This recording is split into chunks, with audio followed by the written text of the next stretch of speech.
Hello, everybody, and welcome to the channel, and welcome here to the Sports Talk Network channel, and welcome to this video, Life in Pieces, from a review of the TV show. I did actually just learn about big news happening in the MLB fandom community about Team Critic, Y2K, as he was known here on YouTube, Twitter, and otherwise, in a persona as a fan of My Little Pony Friendship's Magic. I might be doing a video in response to that on my other channel, Animated Awesomeness, so those that are fans of My Little Pony, Friendship is Magic, Star versus the Forces of Evil, or Disney Channel.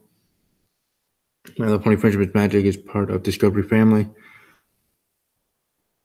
brought to you by Hasbro Company. But another animated TV shows. Welcome to subscribe to that other channel of mine. Again, it's called Animated Awesomeness. It only does have 11 subscribers, so it may be hard to find, even simply searched.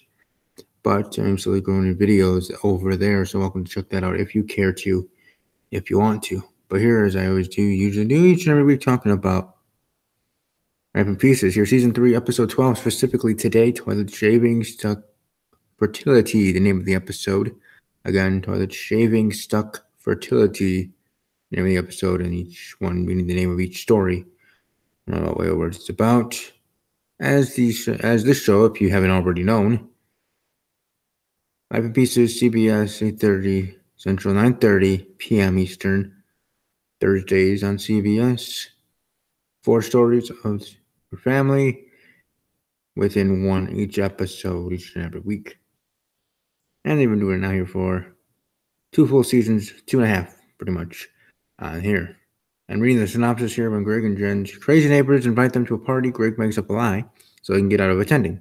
Also, Matt and Colleen discover they need to give up some necessities to increase their chances of having a child. A delivery mix-up results in John and Joanne accidentally receiving the fancy Japanese toilet Tim ordered for himself, and Sophia decides to shave her legs. Just reading the synopsis of the whole entire episode, with each story woven in between. So let's start with the first one. Let's start with toilet delivery man mixing up packages, and what Tim ordered for himself, being the fancy Japanese toilet, supposed to go to him, goes to John and Joanne, his in-laws, and they in the end thank him for the gift, though the gifts he was supposed to get them, that in the end correctly went to their home, John and Joanne, which was bobbleheads of themselves. Tim was going to give to them for thanking them for letting them live there after the house of their home. Tim and his family, short time they had to live, parents or her parents, his in-laws. Point being is that was going to be the thank you gift, bobbleheads, but with the mix-up, John and Joanne thought that the toilet was from Tim and thanked him and appreciated it, and even to the point of John letting Tim call him Dad. In that sense, because he never would. Always call me John, don't call me, sort of thing. But that relationship only in that sense, and Joanne, her resistance at first to using it, it's fancy, weird, and whatever. It is a fancy Japanese toilet, by the way, so, no, just story there. Shaving, Sophia, the youngest daughter, decided wanting to shave her legs, and all the time while arguing with her mother about wanting to do it, and the mother says you're too young, this and that. Sophia already did it, and blah blah, and she never wanted to do it again, sort of thing. And then the mom scares her, in a sense. I mean, telling the truth, but talking about how it comes back, and 10 times gray hair and whatever. And it's just, more in that sense. So Sophia, something entering womanhood in a sense, in that way, by step, right? Magic grown up. Stuck. When Greg and Jen's crazy neighbors invite them to a party, Greg makes up the lie that they're going to some lawyer convention thing that they were able to go. Then the neighbors see John and Joanne coming over there because they wanted to visit their son and daughter-in-law, and Lark, their daughter as well. Anyway, the family there. The neighbors are trying to tell them, hey, stop, stop knocking on the neighbor's door, this and that. And they try to, explain themselves why they're there, as I just did. And they just said, well, if you were their family members, you or their parents, or his parents, you would already know that he's out of town. But in the end, he never really was, obviously. And then they show himself because the neighbors were, I don't know if that neighbor guy was going to harm them, but, getting to, weird place. In the confrontation between the neighbors and John and Joanne, and then Greg and Jen come out. First, they lie again and say that the convention was canceled.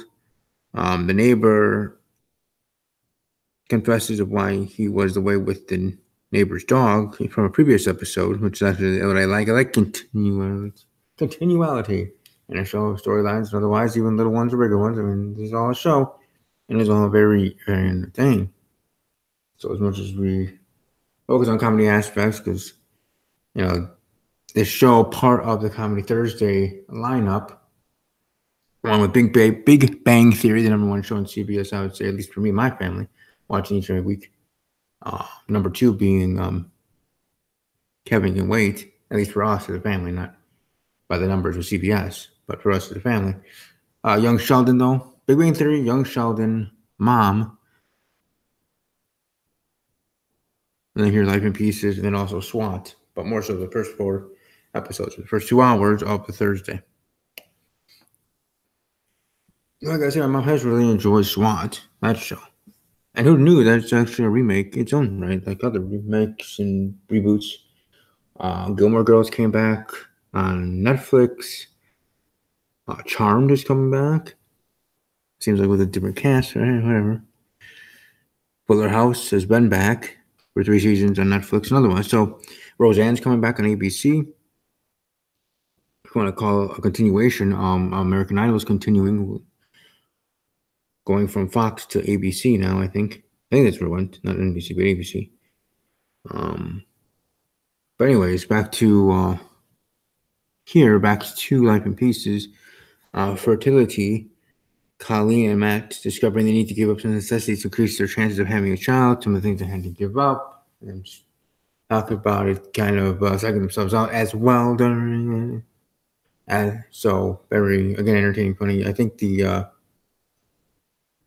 if I had to say after the episode, for the whole thing, I actually would say being Colleen, hearing her scenes and her story in this episode, and their story with Matt and Colleen, them wanting to have a baby. I feel that's going to be like a positive bombshell, part of a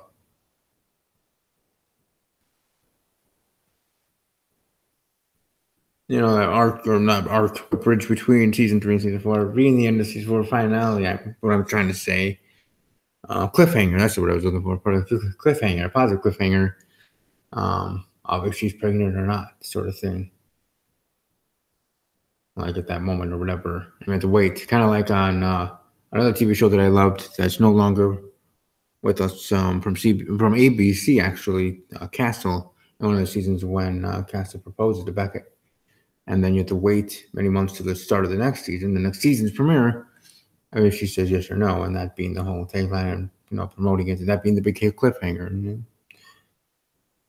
I'm done, because I think that was one of their most viewed episodes. Just like Sunday night, the Super Bowl will be highly viewed. If only Steve's Wrestling Ramble or this channel or whatever was got a commercial in the Super Bowl, over 2 million people would see it. Might get 2 million new subscribers.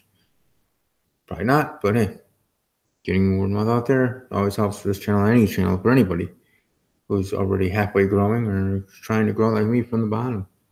At 223 subscribers, or someone that says that there's still a little channel at 200,000 subscribers. Want to talk about little channel? This right here is a little channel that wants to grow and feels that if given a shot by network or otherwise, that definitely be well worth it. Talking sports or otherwise. Love what I talk about, all of it. Love talking about each of my TV shows, including here with Life in Pieces. And I love talking NFL, my NFL podcast, and my wrestling podcast, talking WWE, Steve's Wrestling Ramble. where we ramble every Thursday night about WWE. But anyways, thanks for watching this review of the latest episode of Life in Pieces. Let me know what you thought of the episode. Let me know what you think of my channel. Subscribe to the channel. Subscribe to my other channel, Animated Awesomeness. Welcome to like the video. Smash that like button. Enjoy the rest of your day. Enjoy your weekend. Stay safe. Have fun wherever you are. If you're in Minnesota, here right next to me.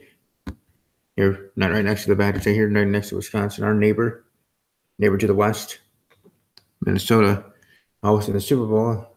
Again, I wish I would be able to attend there, but got things to do here with training a pup.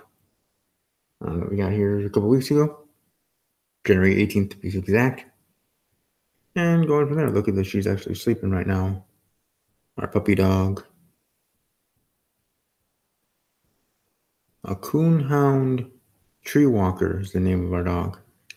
Never heard of a tree walker name being a type of dog, but I guess that's the full name of the species of dog that we have. Coonhound tree walker, 10 months old, named Bella. So I guess something to share about myself, as I did, I think, in another video this week. Anyways, enjoy the rest of your weekend, and above all else, as always, take care.